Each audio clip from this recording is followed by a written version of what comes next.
Assalamualaikum warahmatullahi wabarakatuh. Alhamdulillahi rabbil alamin. Wassalatu wassalamu ala asyrafil anbiya'i wal mursalin. Sayyidina Muhammadin wa ala alihi wa sahbihi ajma'in. Amma ba'd. Alhamdulillah, syukur kepada Allah Subhanahu wa taala kerana pada hari ini kita masih lagi dipanjangkan umur oleh Allah Subhanahu wa taala untuk kita sama-sama menjalani ibadah di dalam bulan yang paling berkat, iaitu bulan Ramadan. Mudah-mudahan segala amal yang kita lakukan dalam bulan Ramadan ini akan diterima oleh Allah Subhanahu wa taala. Sidang penonton, tuan-tuan, puan-puan yang dirahmati Allah sekalian, pada petang ini marilah sama-sama kita membincangkan suatu perkara yang agak penting, terutamanya dalam bulan Ramadan ini. Natijah puasa itu sebagaimana yang dinyatakan oleh Allah Subhanahu wa taala di dalam Al-Quran. A'udzubillahi minasyaitonir rajim. Ya ayyuhalladzina amanu kutiba alaikumusiyam kama kutiba alal ladzina min qablikum la'allakum tattaqun. Shadaqallahul azim. Wahai orang-orang yang beriman, diwajibkan kepada kamu, diwajibkan ke atas kamu untuk berpuasa. Sebagaimana puasa itu pernah diwajibkan kepada orang-orang yang sebelum daripada kamu.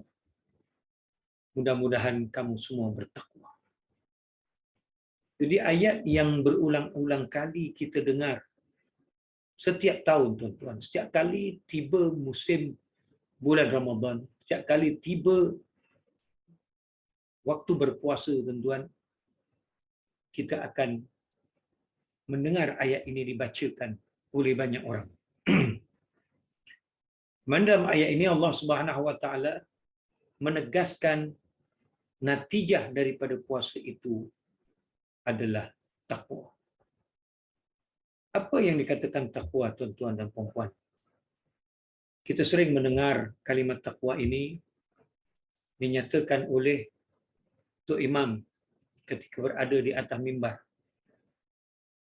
Tok Imam sering berkata ketika khutbah Jumaat, "Ya ayyuhal muslimun, ittaqullah, usikum wa iyaya bittaqwallah faqad fazal muttaqun."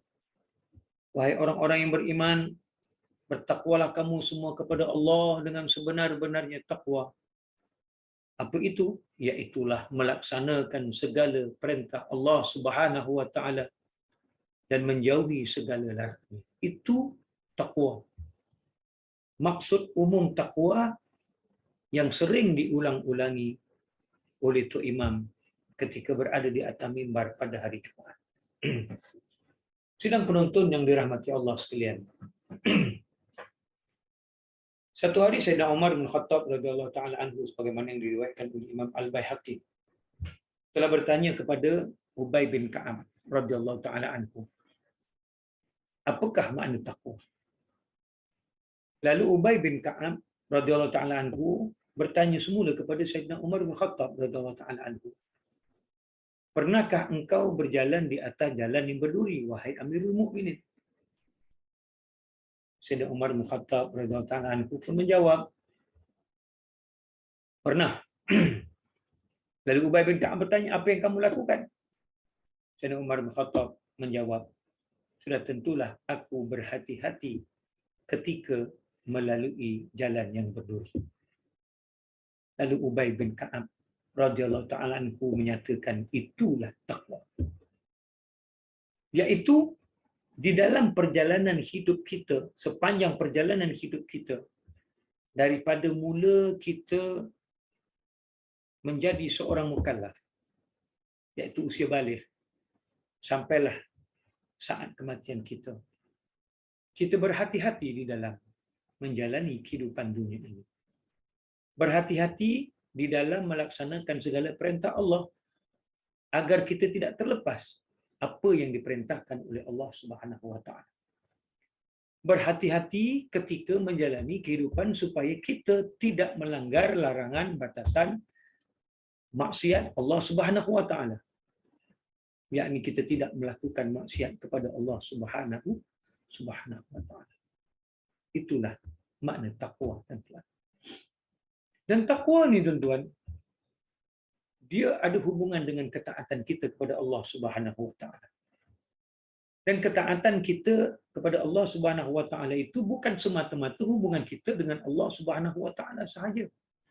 Dalam bentuk ibadat-ibadat khusus seperti solat, puasa, berzikir, membaca Al-Quran dan sebagainya.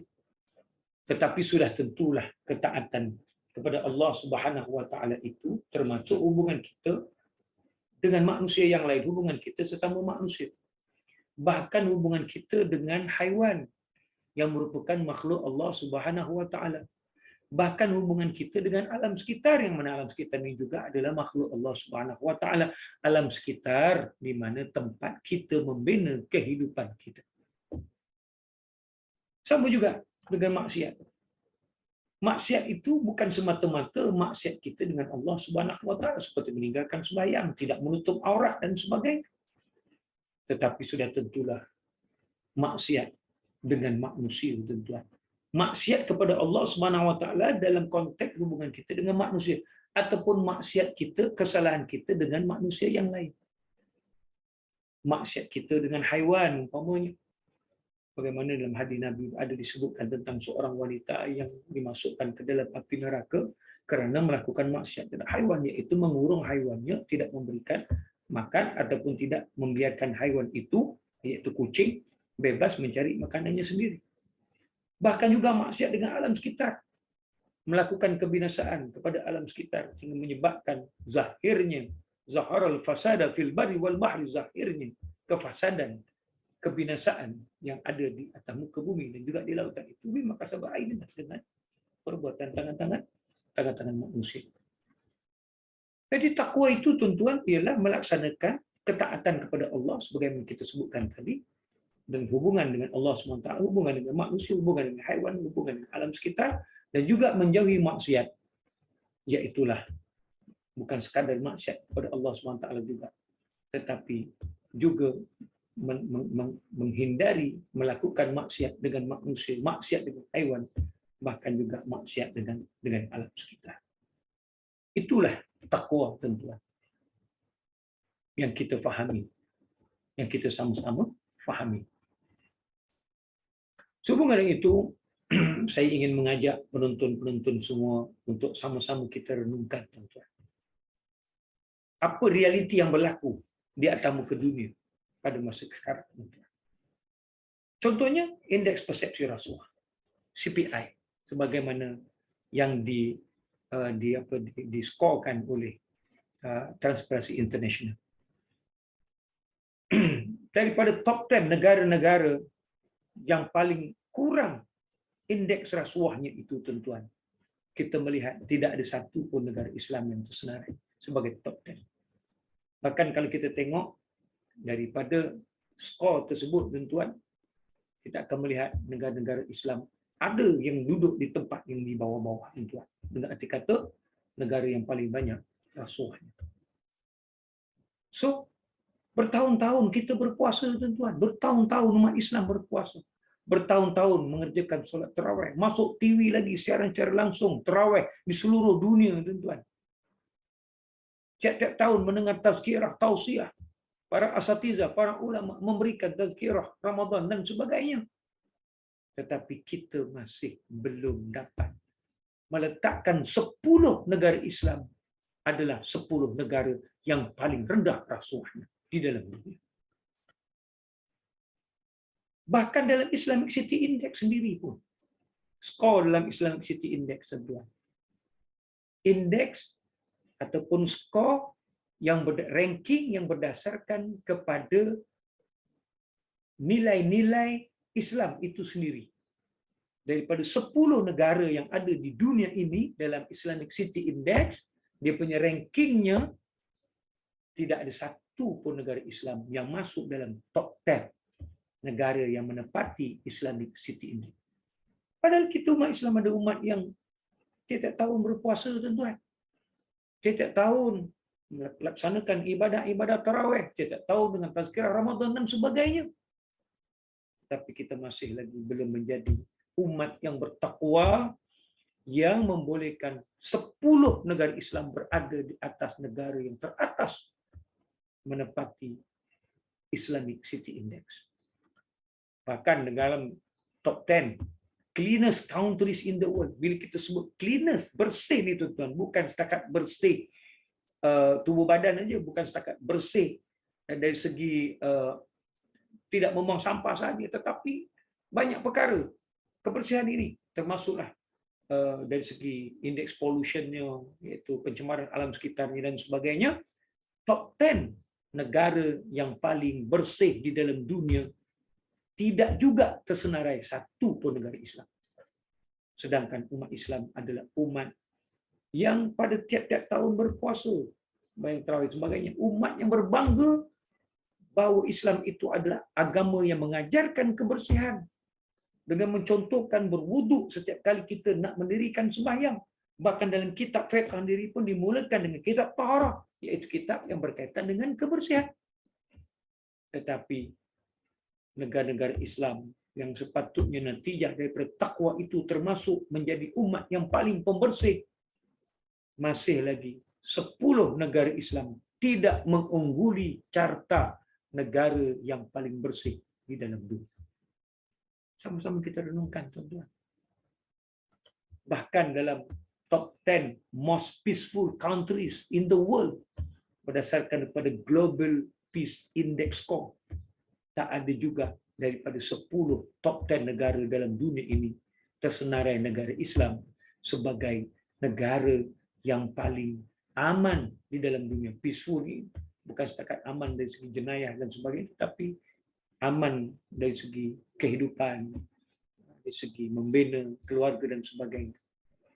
Iceland, tuan-tuan, negara yang langsung tak kenal tarawih, langsung tak kenal bulan Ramadan, langsung tak kenal ibadat puasa, tuan-tuan.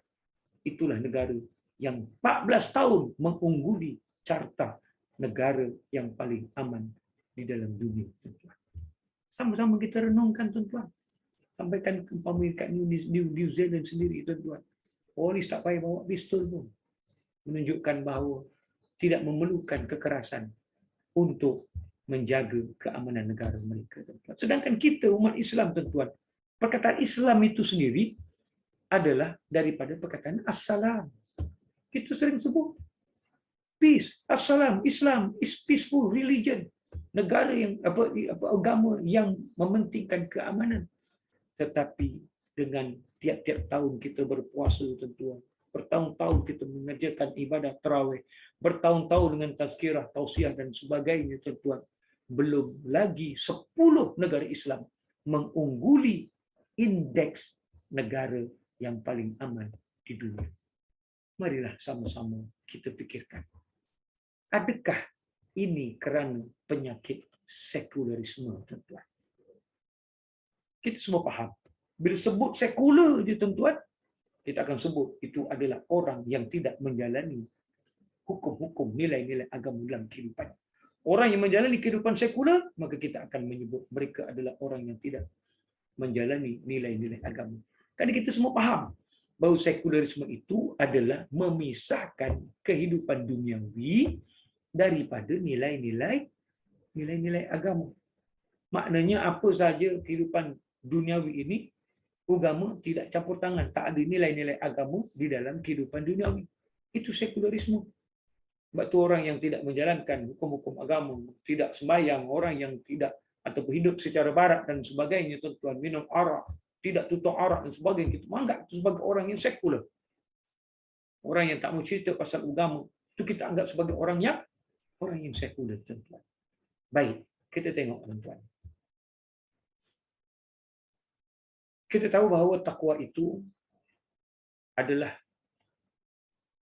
menjalankan ataupun kita mengamalkan amal-amal soleh. Amal soleh ini adalah amal-amal yang baik, tuan-tuan. Tetapi berapa ramai di antara kita, tuan-tuan, yang menganggap bahawa amal-amal soleh itu hanya sekadar puasa, sembahyang, baca Quran, berzikir, berdoa, bahkan amal soleh tentang bersedekah itu bersedekah hanya kepada institusi-institusi Islam, kepada orang Islam umpamanya. Dalam wakaf sendiri pun berwakaf, kita memikirkan wakaf tu Quran, sejadah, kitab-kitab, Yasin umpamanya. Banyak orang wakafkan Yasin, sampaikan kenduri kahwin pun orang bagi goodiesnya Yasin. Sampai banyak Yasin yang kita terima tak terbaca, tuan-tuan. Saya sendiri dekat rumah ada lebih 40 surah Yasin yang kita dapat daripada orang. Kita nak bagi ke surau pun banyak Yasin, tuan-tuan. Surau pun banyak Al-Quran. Yang datang surau, yang datang untuk baca Quran 2-3 orang aja. Banyak kitab-kitab Quran di masjid, di surau yang tidak disentuh. Sama juga sejadah, berlongok sejadah dekat stor yang tidak digunakan, tuan-tuan. Sebab kita mensekularkan amal soleh itu, tuan-tuan.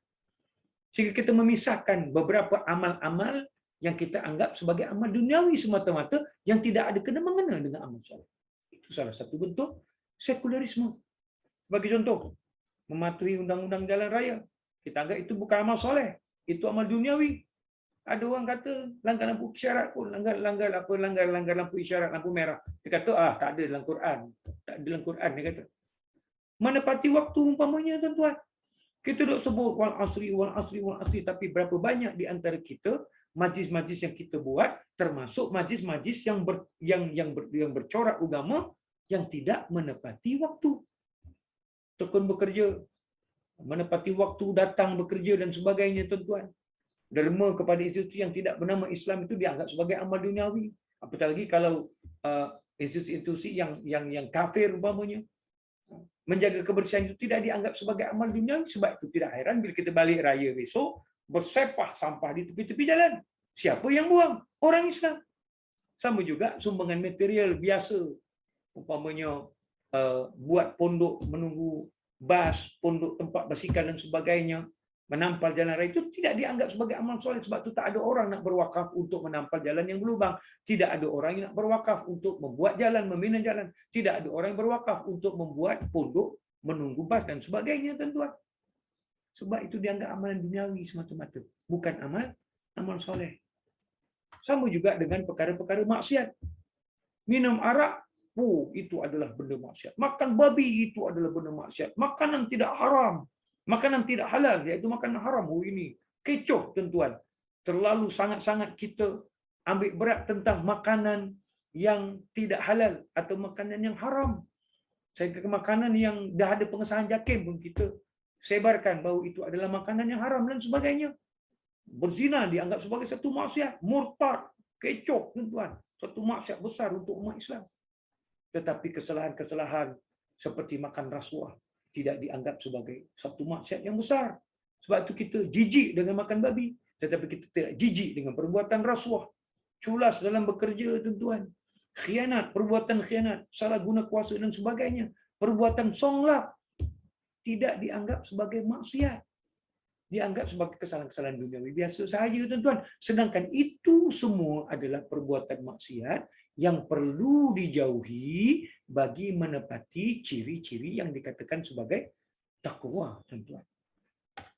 Itulah, tuan-tuan. Takwa itu bukan semata-mata perbuatan amal soleh, ritual ataupun ibadat khususiah semata-mata, tetapi takwa itu juga meliputi amal-amal soleh yang berkaitan dengan hubungan sosial dan juga amal-amal soleh environmental yang ada hubungan dengan alam sekitar, tuan-tuan. Sebab itulah takwa ni, tuan-tuan. Allah SWT menyebutkan orang yang bertakwa ni, inna akramakum indallahi atqakum. Orang yang paling mulia di kalangan kamu di sisi Allah adalah orang yang paling bertakwa. Itu orang yang paling melaksanakan amal-amal soleh. Seluruh amal soleh yang meliputi hubungan dengan Allah, hubungan dengan sesama manusia, hubungan haiwan, hubungan alam sekitar, dan juga menjauhi maksiat-maksiat yang ada hubungan dengan Allah Ta'ala, maksiat hubungan dengan manusia, maksiat hubungan dengan haiwan, dan juga dengan hubungan dengan alam sekitar. Itulah takwa, tuan-tuan. Manusia menjadi mulia kerana ketakwaan itu, dan apabila individu mulia ini, yang bertakwa ini membentuk satu kelompok community, maka itulah yang Allah Ta'ala sebutkan sebagai kuntum khaira ummah ukhrijat linnas ta'muruna bil ma'ruf wa tanhauna 'anil munkar, hingga akhir ayat. Kamu umat Muhammad sepatutnya adalah sebaik-baik umat. Kerana apa? Kerana takwa. Kerana apa takwa itu? Natijah daripada ibadat puasa yang dilaksanakan saban tahun, tuan-tuan. Yang dilaksanakan saban tahun sampai mati. Yang sepatutnya melahirkan manusia yang bertakwa. Yang mana manusia-manusia bertakwa ini akan melahirkan ummah yang terbaik. Ukhrijat linnas, dikeluarkan untuk manusia. Ta'muruna bil ma'ruf, yang menganjurkan kebaikan, wa tanhauna 'anil munkar, yang mencegah kemungkaran. Sehingga sepatutnya semua top 10 yang ada di dunia, carta-carta yang ada di dunia ini, tuan-tuan, sepatutnya diungguli oleh umat Islam. Kerana kita adalah khairul ummah. Marilah sama-sama kita renungkan, kita sama-sama kita renungkan, sama-sama kita fikirkan di manakah takwa yang menjadi natijah puasa di dalam bulan Ramadan itu. Sekian, wabillahi taufik wal hidayah. Assalamualaikum warahmatullahi wabarakatuh.